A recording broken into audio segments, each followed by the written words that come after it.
Valley in South London, the home of Charlton Athletic, and even on this grey, miserable and wet afternoon, a good crowd that reflects both the appearance of Sunderland and the recent good form shown by Charlton. But Charlton know it's a real test of their quality today when they face the second division leaders so close to promotion the last couple of years. So there's the setting for what promises to be a good game. And first, let's catch up on the two teams. Charlton Athletic unchanged. The only detail for manager Andy Nelson to fill is the substitute spot, and that goes to Bob Curtis. As for Sunderland, who come here having lost only 2 of their last 10 games, they too are unchanged, with 19-year-old Mick Henderson keeping his place at number 3. The crowd taking every good vantage point they possibly can, almost filling, or half filling at any rate, this massive Charlton Athletic Stadium, 22,000 strong. Hunt, Peacock, Flanagan. Oh, Malone slipped badly there. Still with Flanagan. Oh, and Montgomery had to take the safe way out, with both Hales and Powell onto him. So it's a corner again then to Charlton Athletic.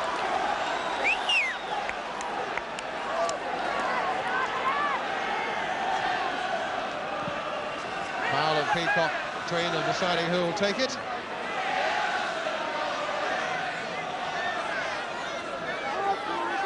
Robson back to help out. Powell floating it towards the near post. And the ball moving a fair bit in the air, causing Henderson to put it behind.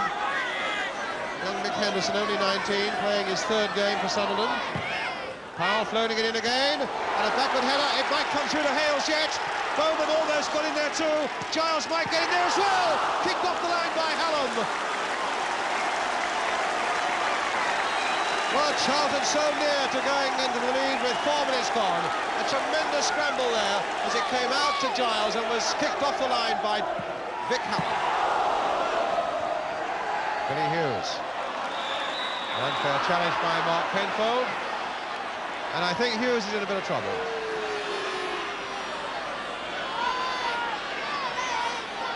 Well, that's a formality that number 8's coming off, of course.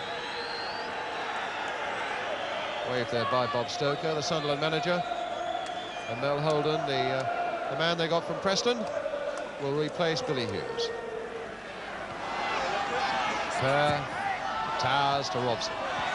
Nice touch there again by Robson, this time for Holden in a bit of space.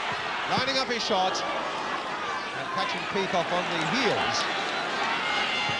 Flanagan away. Hales after it. And might still get it. Now this could be the one for Charlton. Hit straight at Montgomery. Oh! And he cannoned over the Sunderland player as he tried to get the rebound over Bobby Moncur. The first shot saved by Montgomery. And as he grabbed it, a leap by Hales over Moncur. There, sitting in the front row of the director's box, the Charlton chairman, Mr. Glixton, and on the right of him, the old Charlton manager and trainer, Jimmy Trotter, who's not been to this ground now for 13 years.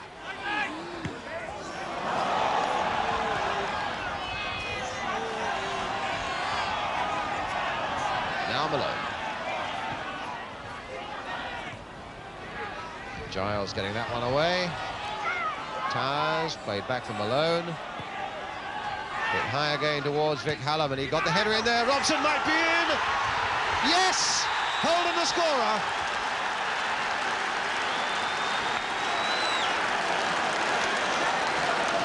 Well, the bad news for Charlton began when Halom won that ball in the air. When Robson typically was fast onto it. He flicked it through. It hadn't crossed the line, though, when Holden came in to make absolutely sure. Away goes Sunderland to Vic Halom. Leaving it for Towers. Good ball there by Towers. What a good ball there for Porterfield. Holden in the middle. Played nicely for him, and Holden completely missed it. Oh, and Kerr almost got it. And Tutt finally grabbed it right at the last. All beginning with a superb ball, though, from Tony Towers. Porterfield playing it on. Holden missing what looked to be a relatively simple chance. And then Tutt grabbing it just before it got to Clarke. Towers.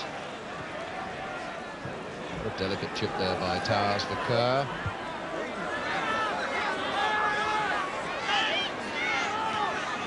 Robson.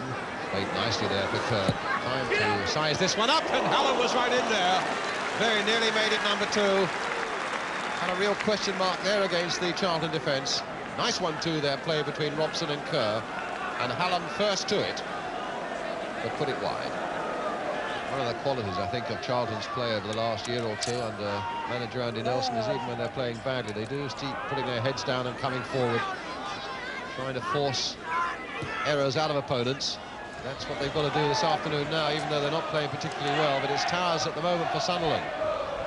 Henderson making a good break for them down the left.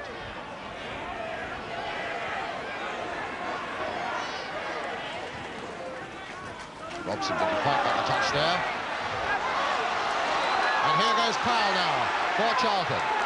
Not offside, he's all right. So Flanagan now with a chance for Charlton Athletic. And yes, it's there by Hales.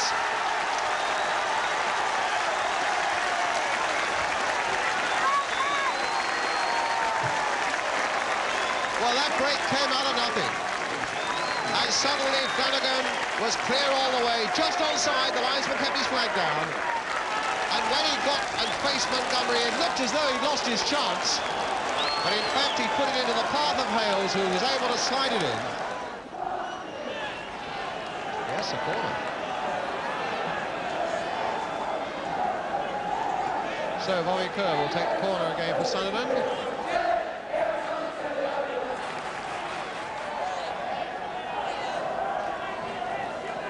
Holden and Robson in that 6-yard area. And Holden!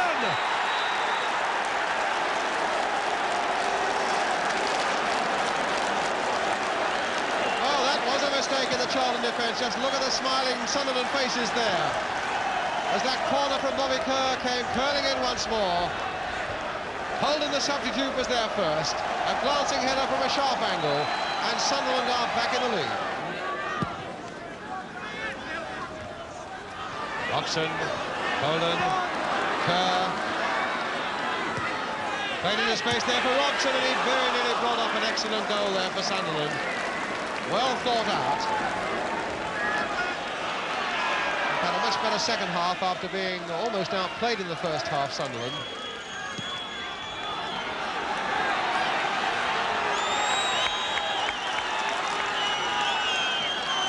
With Tony Towers, they've had the best player on the field, but there's a throw, and it might not be all over yet. Oh, and there's a bit of a bust-up on the far side there as the Sunderland players there go after Hales. And there's trouble there as the referee gets in between them. There was clearly an incident off the ball there. The Sunderland players got up now.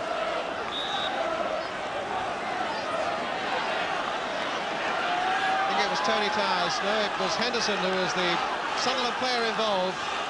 And Hales, the name goes into the book.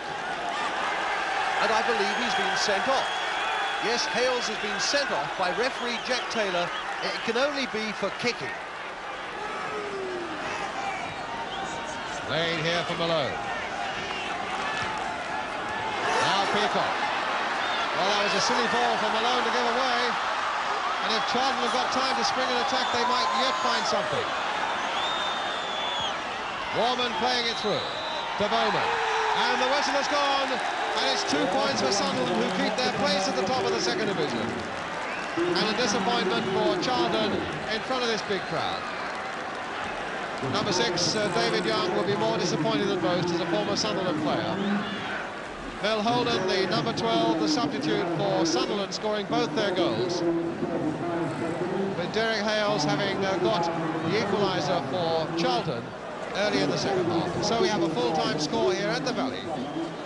Charlton 1, Sunderland 2. And Billy Hughes, incidentally, had a suspected cracked ankle bone, but he was able to travel back with the Sunderland team.